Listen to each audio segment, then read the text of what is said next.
ನಮಸ್ಕಾರ. ಪ್ರತಿಯೊಬ್ಬ ದಂಪತಿಗಳಿಗೂ ನಾವು ಒಂದು ಮಗುವಿಗೆ ಜನ್ಮವನ್ನು ಕೊಡಬೇಕು, ಮಗುವಿನ ಲಾಲನೆ ಪಾಲನೆಯನ್ನು ಮಾಡಬೇಕು, ಅದ್ರ ಜೊತೆ ಆಟ ಆಡಬೇಕು, ಎಜುಕೇಷನ್ ಕೊಡಿಸ್ಬೇಕು, ಏನೇನೋ ಎಲ್ಲ ಕನಸಿಟ್ಕೊಂಡಿರ್ತೀರ. ಆದರೆ ಅನಾರೋಗ್ಯದ ಸಮಸ್ಯೆಯಿಂದ ಇರ್ಬೋದು ಅಥವಾ ಜನ್ಮಜಾತಕದಲ್ಲಿ ಬಂದಿರತಕ್ಕಂತಹ ಸರ್ಪದೋಷದ ಸಮಸ್ಯೆಗಳಿಂದ ಕೆಲವರಿಗೆ ಮಕ್ಕಳು ಆಗ್ತಾ ಇರೋದಿಲ್ಲ. ಮತ್ತು ಹುಡುಗ ಹುಡುಗಿಗೂ ಅಷ್ಟೇ, ಎಷ್ಟೇ ಮದುವೆ ಸೆಟ್ ಆದ್ರೂ ಕೂಡ ಅವ್ರಿಗೂ ಕೂಡ ಮದುವೆ ಆಗ್ತಾ ಇರೋದಿಲ್ಲ. ಇದು ಸರ್ಪದೋಷದ ಕಾರಣದಿಂದನೂ ಕೂಡ ಆಗಿರಬಹುದು. ಮತ್ತು ಮಕ್ಕಳ ಭಾಗ್ಯವನ್ನು ನಾಗಗಳು ಕೊಟ್ಟೇ ಕೊಡ್ತಾರೆ. ಅದು ಯಾವಾಗ ಅಂತ ಅಂದರೆ ನಾಗಗಳು ಶಾಂತಿಯಾದಾಗ.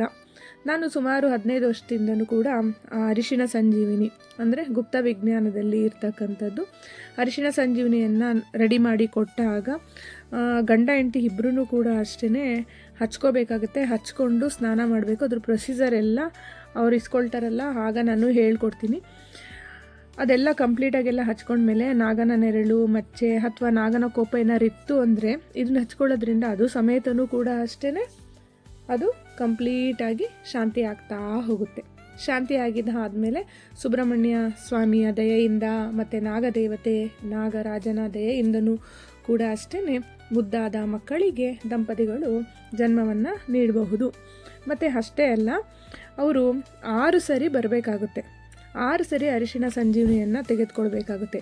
ಏಕೆಂದರೆ ಮುಂದೆ ಹುಟ್ಟುವಂಥ ಮಕ್ಕಳಿಗೂ ಕೂಡ ಅದರ ನೆರಳು ಛಾಯೆ ಆಗಲಿ ಅಥವಾ ದೋಷ ಆಗಲಿ ತಾಗಬಾರ್ದು ಅಂಥೇಳಿ.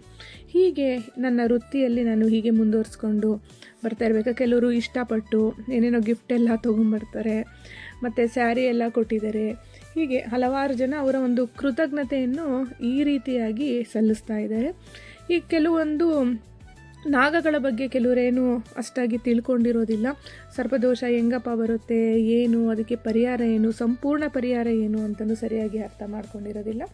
ಅದ್ರ ಬಗ್ಗೆನೂ ಕೂಡ ಅಷ್ಟೇ ಬಂದಂಥ ಜನಗಳಿಗೂ ಕೆಲವೊಂದು ಮಾಹಿತಿಯನ್ನು ನೀಡ್ತಾ ಹೋಗ್ತೀನಿ.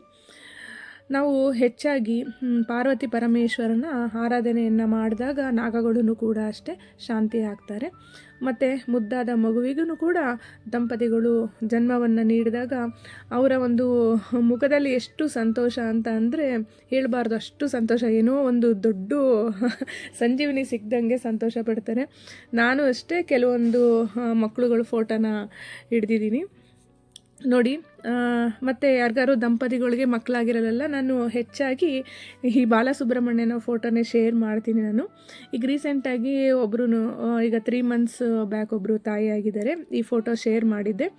ಡಾಕ್ಟ್ರೂ ಕೂಡ ಹೇಳಿದರು 10 ಇಯರ್ಸ್ ಆಯಿತು ಮದುವೆ ಆಗಿ ಅವರಿಗೆ ಮಕ್ಕಳಾಗೋದೇ ಇಲ್ಲ ಅಂಥೇಳಿ. ಸೇಮ್ ಇದೇ ಥರನೇ ಮಗು ಹುಟ್ಟಿದೆ. ಮತ್ತು ಇವಾಗ 4 ತಿಂಗಳು ಪ್ರೆಗ್ನೆಂಟ್ ಇರ್ತಕ್ಕಂಥ ಆ ಹುಡುಗಿಗೂ ಕೂಡ ಹೇಳಿದ್ದೀನಿ ಸೇಮ್ ಇದೇ ಥರನೇ ಮಗು ಆಗುತ್ತೆ ಅಂತಲೂ. ಇದಕ್ಕಿಂತ ಮುಂಚೆ ಒಬ್ರಿಗೆ ಅರಿಶಿಣ ಸಂಜೀವಿನಿ ಕೊಟ್ಟಿದ್ದೆ, ಅವ್ರಿಗೂ ಕೂಡ ಮಗು ಆಗಿದೆ.